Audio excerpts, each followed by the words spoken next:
Budian, nama saya Ferani Francisi. Nomor absen 1, saya ingin menceritakan kehidupan Nabi Ilyas. Nabi Ilyas adalah keturunan keempat dari Nabi Harun. Dia diutus oleh Allah untuk berdakwah kepada kaumnya, yaitu Bani Israel. Setelah Nabi Sulaiman meninggal, kaum Bani Israel pun kembali menyembah berhala yang bernama Baal. Lalu Allah pun mengutus Nabi Ilyas untuk berdakwah kepada kaumnya agar mengingatkan kaumnya untuk kembali menyembah Allah. Tetapi kaumnya malah semakin membangkang dan tidak mau mengikuti ajaran yang diberikan oleh Nabi Ilyas. Sehingga Nabi Ilyas pun mendatangkan sebuah ancaman, yaitu jika mereka tidak ingin menyembah kepada Allah, maka Allah akan memberikan musibah, yaitu sebuah azab.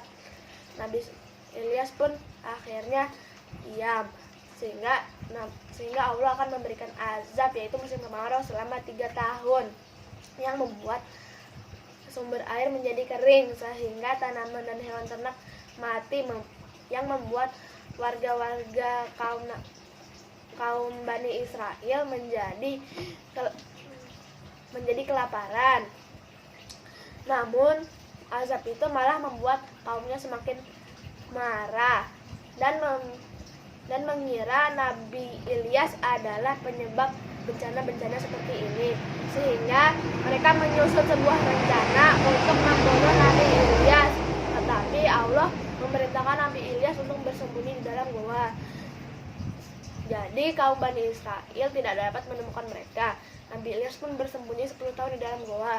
Karena sudah ditemukan di dalam gua Nabi Ilyas, Bani Israel pun akan mengejarnya. Tetapi Nabi Ilyas bersembunyi terlebih dahulu ke sebuah rumah terpencil. Di sana ada wanita tua dan anak yang sedang terbaring sakit yang bernama Ilyasa. Lalu wanita tua itu meminta Nabi Ilyas untuk berdoa kepada Allah agar anaknya sembuh. Nabi Ilyas pun berdoa kepada Allah, sehingga atas izin Allah anak itu pun menjadi sembuh.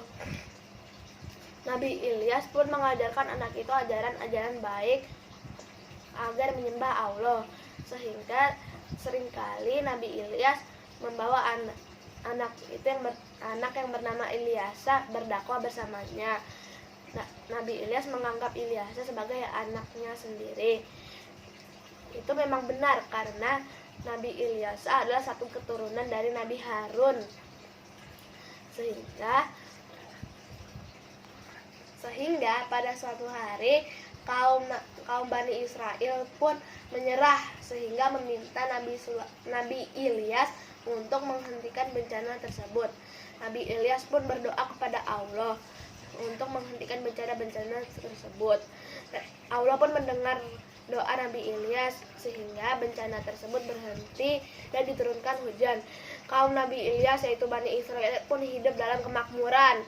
Namun beberapa tahun kemudian mereka kembali menyembah berhala Baal, sehingga membuat Allah marah.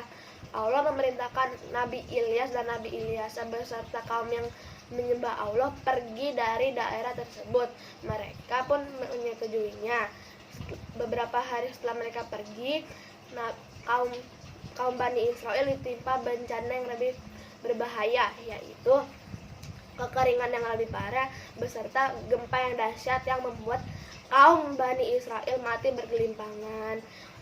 Sementara itu kaum Nabi Ilyas yang masih tetap menyembah Allah selamat karena sudah pergi terlebih dahulu.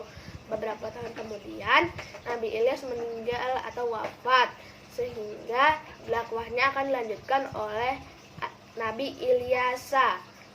Sifat keteladanan Nabi Ilyas yang harus diterapkan dalam kehidupan sehari-hari adalah: 1. Berani dalam hal kebaikan atau kebenaran. 2. Pantang menyerah dan semangat. 3. Sabar, memiliki pendirian yang teguh dan tidak mudah dipengaruhi oleh orang lain. Terima kasih Budian. Wassalamualaikum warahmatullahi wabarakatuh.